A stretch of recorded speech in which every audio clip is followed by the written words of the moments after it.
Hello everyone, and welcome back to Slow Spoken English. My name is Richard. And I'm Diana. Thank you for joining us for another episode.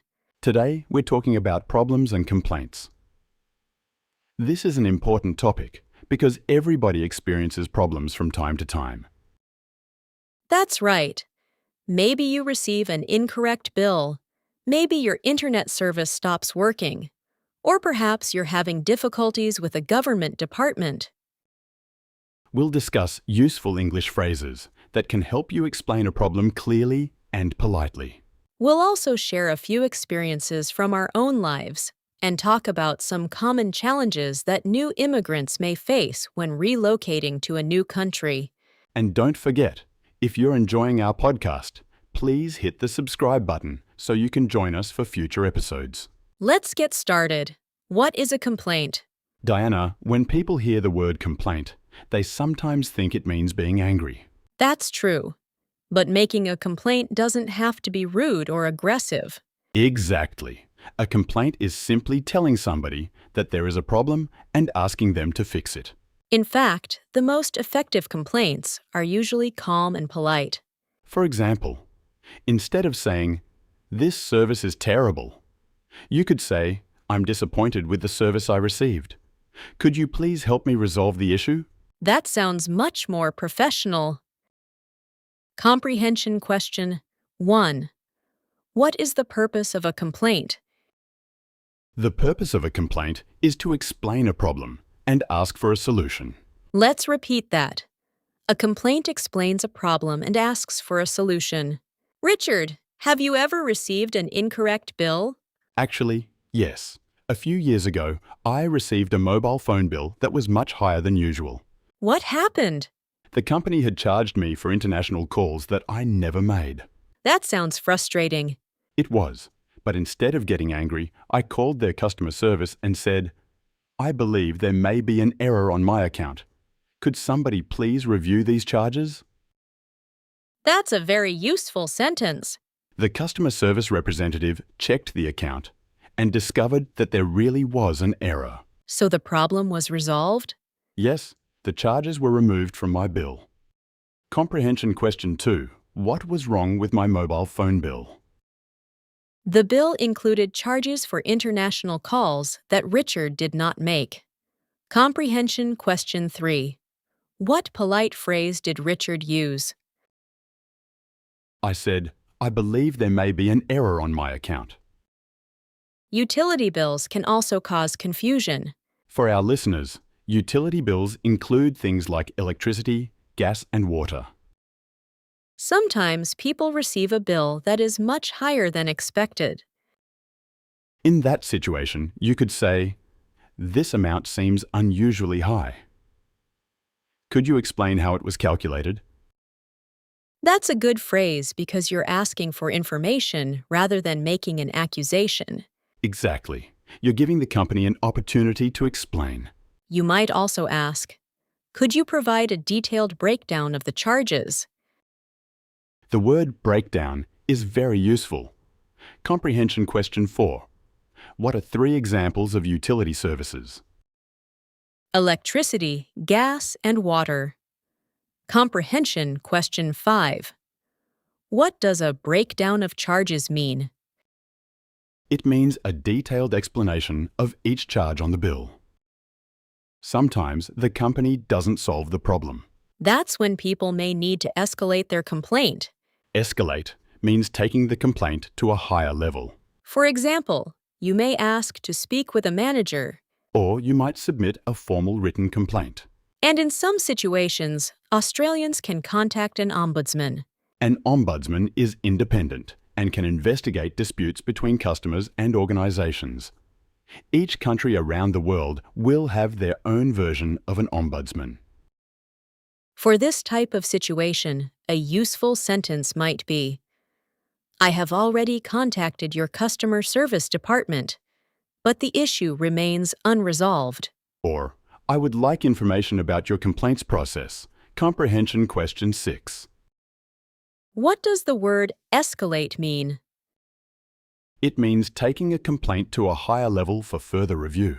Let's move on to medical problems. Many new arrivals to Australia find the healthcare system a little confusing at first.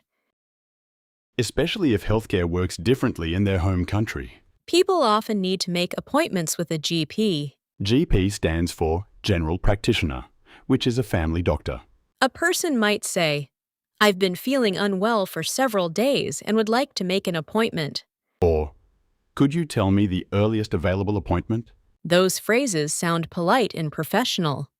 Comprehension question 7. What does GP stand for? General Practitioner.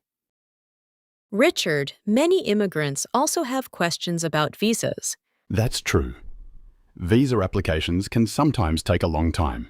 And official letters can be difficult to understand. Someone might say, "I'm unsure what this letter means. Could somebody explain it to me?" Or, "Could you provide an update on the status of my application?" Another useful word is status. Status means the current situation or progress of something. Comprehension question 8. What does the word status mean? It means the current situation or progress of something. Moving to a new country can be exciting. But it can also be challenging. People may have trouble opening a bank account. Or finding rental accommodation. Sometimes they need help understanding government forms. A useful sentence is, "Could you please explain this form in simpler language?" Or, "I'm not familiar with this process. Could you guide me through it?" That's a phrase many people can use in everyday life. Comprehension question 9. What are two common challenges new immigrants may experience? Opening a bank account and finding accommodation. Diana, have you ever had to make a complaint? Yes, I have. Shortly after moving to Australia, I had an issue with my internet provider. What happened? The company promised that my internet would be connected within 1 week. And was it? No, I waited almost 3 weeks. That must have been inconvenient. It was. I was working from home at the time. How did you handle it? I called the company and politely explained the situation. I asked them to investigate the delay and provide an update. And did they fix it? Yes.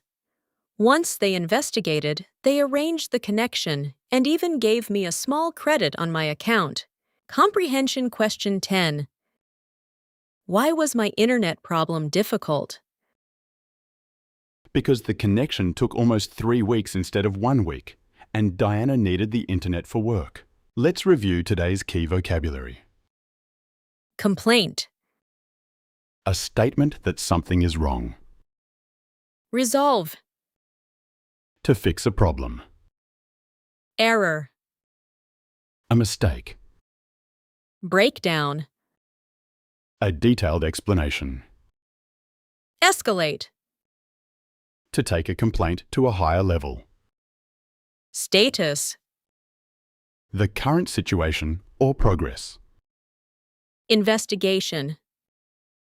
The process of finding out what happened. Can you believe that's all we have time for this week? That's it for today's episode. We hope today's conversation helped you learn useful English for dealing with problems and complaints. Remember, don't be afraid to ask questions when something is unclear. Of course, we hope you don't ever have a situation that means you have to use these helpful words. But life has a way of not always going to plan sometimes. Sad but true, Diana. Don't forget, the more you practice these phrases, the more confident you'll become in real-life situations. Try listening to this episode again and repeating the key expressions aloud.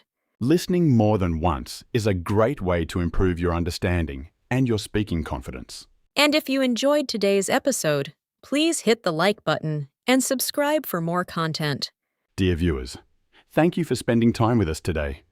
Diana, I hope you have a wonderful day with absolutely no complaints. Oh, so do I, Richard, so do I. We'll see you next time on Slow Spoken English. Cheers, everyone, and goodbye.